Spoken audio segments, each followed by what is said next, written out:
Who are you? What's at the core of your identity? How will you be remembered? Why are you showing the world this version of who you are? And in an age of digital anonymity, what does it mean to truly be known? Hello, I'm Matt Kane. These questions aren't just intriguing thoughts, they've been the driving force behind my artistic journey. Before blockchain or pixels were part of the equation, it all started with black and white family photos, my earliest canvases. 23 years ago, I breathed life into these time-worn images, turning monochrome memories into vibrant, painted realities. This wasn't just art, it was a pathway through time, helping me discover where I came from, who I was, and who I could become. As a child, my mother led the way, sifting through dark archives to piece together our family history. Her obsessive quest became an early inspiration for me to reach into the past in order to understand and explore identity through my art. Mediums evolve, but the core impulse remains the same. We're always building our story, always forming our identity. The subjects in my new series of paintings once posed themselves in a photo booth in an effort to capture their identity, but their provenance has been lost to time. Orphans in a pre-blockchain world, they are the original ANONS, a contrast to our modern-day quest to immortalize identity on the blockchain. Join me as we explore how we are bridging this timeless tale of identity creation from analog beginnings to the infinite possibilities held within this digital frontier. Step into cryptoart culture with me, where CryptoPunks and PFPs are more than pixels. They're the new frontier of portraiture and identity formation.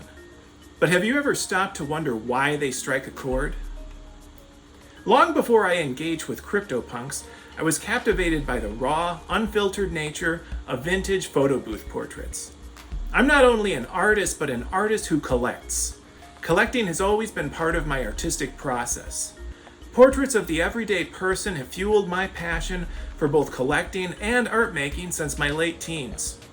With a background in collecting vernacular photography, it was easy to make the connection that many PFP traits are predated by these authentic snapshots made nearly a century ago.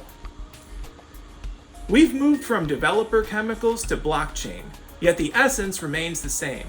We're carving out our identities, now with the shield of pseudonymity and the transformative power of blockchain. Welcome to the era of the ANONS. Generative art is more than just coding. It's painting in the language of algorithms. And it's strikingly similar to the artistry behind photo booths.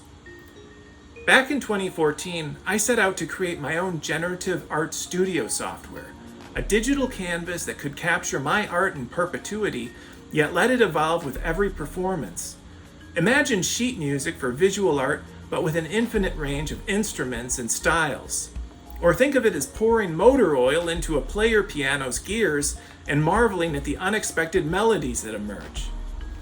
Using algorithms, I don't just paint. I create and then algorithmically dissect each artwork layer by layer, stroke by stroke.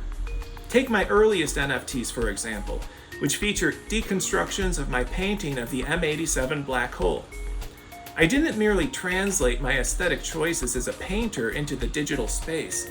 I let them evolve, die, and reincarnate, driven by my own coding logic and data input of emotional chaos. In my latest collection, ANONS, I'm giving you more than pixels and code. This is a fusion of digital and emotional landscapes, honed from decades of exploring identities through art.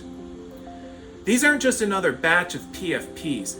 These are algorithmic portraits designed with the same care and emotion you'd expect from a brush-touching canvas. Like their black and white ancestors in photo booths, these portraits are complex, each containing multitudes. And just like how those vintage images were often colorized, what I'm doing now is an echo of that same artistic impulse. In the days of photo booths, pictures got torn off and shared. Some had names scribbled on the back, others did not. The photos in my collection?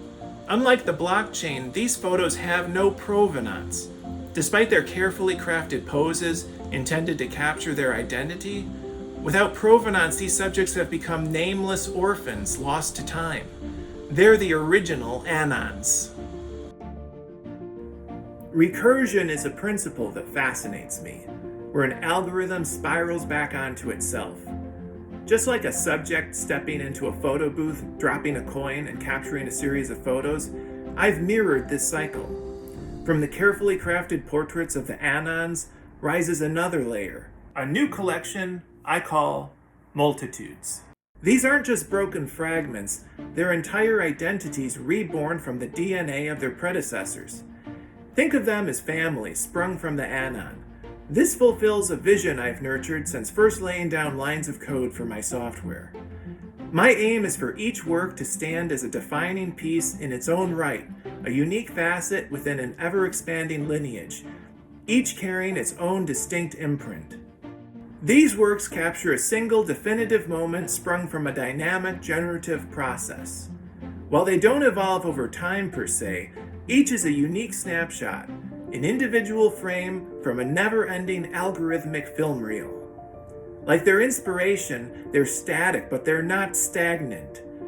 They're the culmination of countless variables and decisions made both by me and by the code I've written. As Walt Whitman once said, "I am large, I contain multitudes." That's the spirit of ANONS. Each persona is a universe unto itself, echoing Whitman's sentiment. It's an invitation to become more than just one version of ourselves, especially in spaces where our real-life roles may limit us. Here, in the digital frontier of pseudo-anonymity, we are free to decide who we are and how we will be remembered. We are not just Anon, we are the Anon we create through our choices, recording the value of our values to the immutable public blockchain.